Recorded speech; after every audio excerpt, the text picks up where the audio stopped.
जी सूत जी से शौनकादि ऋषियों के प्रश्न, जिससे इस जगत की सृष्टि, स्थिति और प्रलय होते हैं, क्योंकि वह सभी सद्रूप पदार्थों में अनुगत है और असत पदार्थों से पृथक है, जड़ नहीं चेतन है, परतंत्र नहीं स्वयं प्रकाश है, जो ब्रह्मा अथवा हिरण्य गर्भ नहीं, प्रत्युत उन्हें अपने संकल्प से ही जिसने उस वेद विज्ञान का दान किया है, जिसके संबंध में बड़े बड़े विद्वान भी मोहित हो जाते हैं, जैसे तेजोमय सूर्य राशियों में जल का, जल में स्थल का और स्थल में जल का भ्रम होता है, वैसे ही जिसमें यह त्रिगुणमय जागृत स्वप्न सुषुप्ति रूपा सृष्टि मिथ्या होने पर भी अधिष्ठान सत्ता से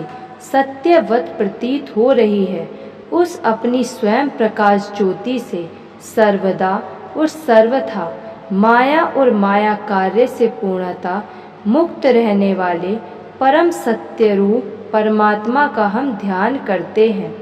महामुनि व्यासदेव के द्वारा निर्मित इस श्रीमद् भागवत महापुराण में मोक्ष पर्यंत फल की कामना से रहित परम धर्म का निरूपण हुआ है। इसमें शुद्धांतकरण सत्पुरुषों के जानने योग्य उस वास्तविक वस्तु परमात्मा का निरूपण हुआ है, जो तीनों तापों का जड़ से नाश करने वाली और परम कल्याण देने वाली है। अब और किसी साधन या शास्त्र से क्या प्रयोजन? जिस समय भी सुकृति पुरुष इसके श्रवण की इच्छा करते हैं, ईश्वर उसी समय अविलंब उनके हृदय में आकर बंदी बन जाता है। रस के मर्मज्ञ भक्तजन, यह श्रीमद् भागवत वेद रूप कल्प वृक्ष का पका हुआ फल है।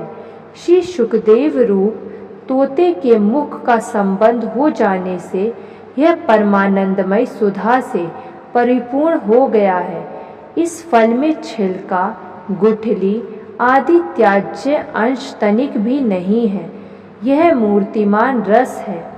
जब तक शरीर में चेतना रहे, तब तक इस दिव्य भगवत रस का निरंतर बार बार पान करते रहें। यह पृथ्वी पर ही सुलभ है।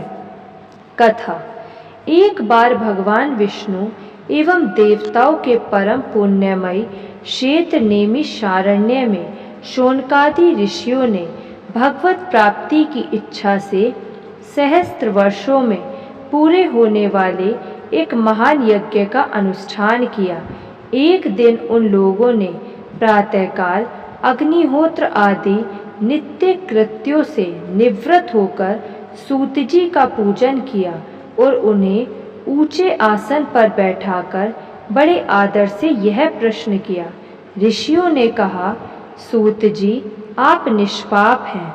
आपने समस्त इतिहास, पुराण और धर्मशास्त्रों का विधि पूर्वक अध्ययन किया है तथा उनकी भली भांति व्याख्या भी की है।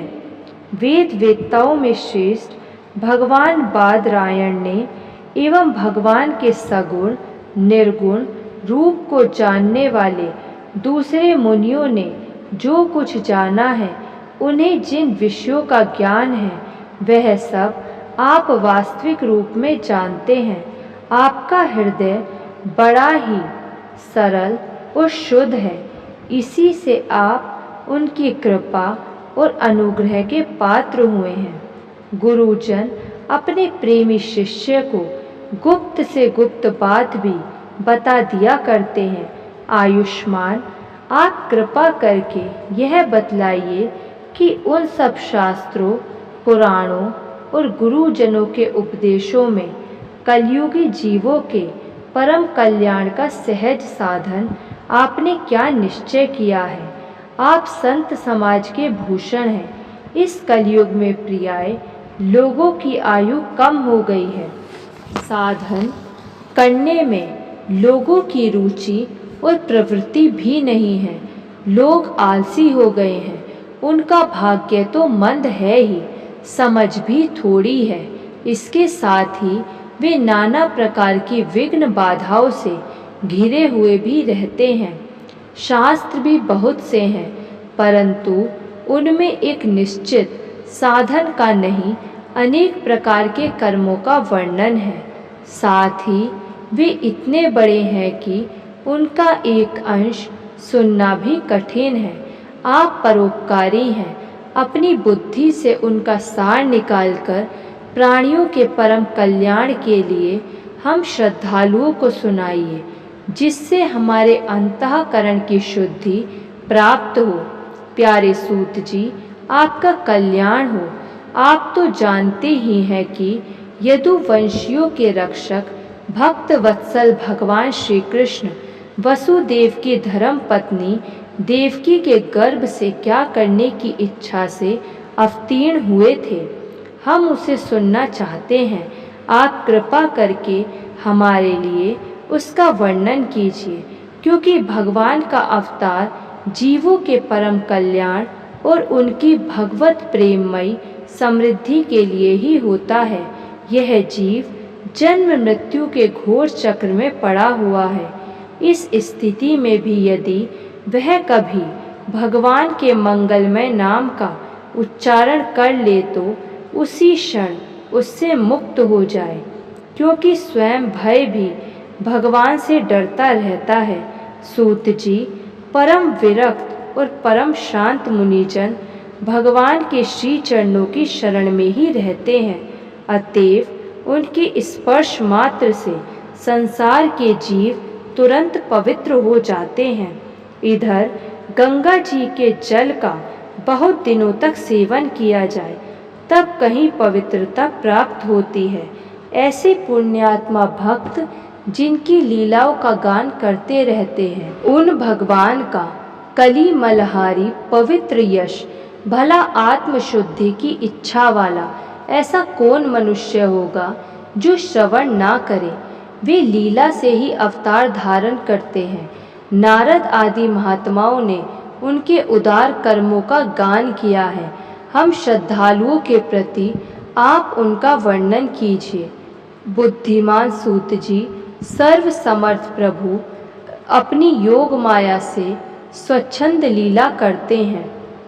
आप उन श्रीहरि की मंगलमयी अवतार कथाओं का अब वर्णन कीजिए।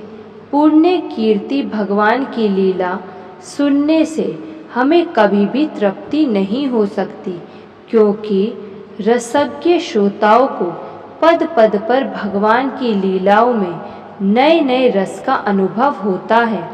भगवान श्री कृष्ण अपने को छिपाए हुए थे। लोगों के सामने ऐसी चेष्टा करते थे मानो कोई मनुष्य हो, परंतु उन्होंने बलराम जी के साथ ऐसी लीलाएं भी की हैं, ऐसा पराक्रम भी प्रकट किया है जो मनुष्य नहीं कर सकते। कलयुग को आया जानकर इस वैष्णव क्षेत्र में हम दीर्घकालीन सत्र का संकल्प करके बैठे हैं। श्री हरि की कथा सुनने के लिए हमें अवकाश प्राप्त है। यह कलयुग अंतःकरण की पवित्रता और शक्ति का नाश करने वाला है। इससे पार पाना कठिन है।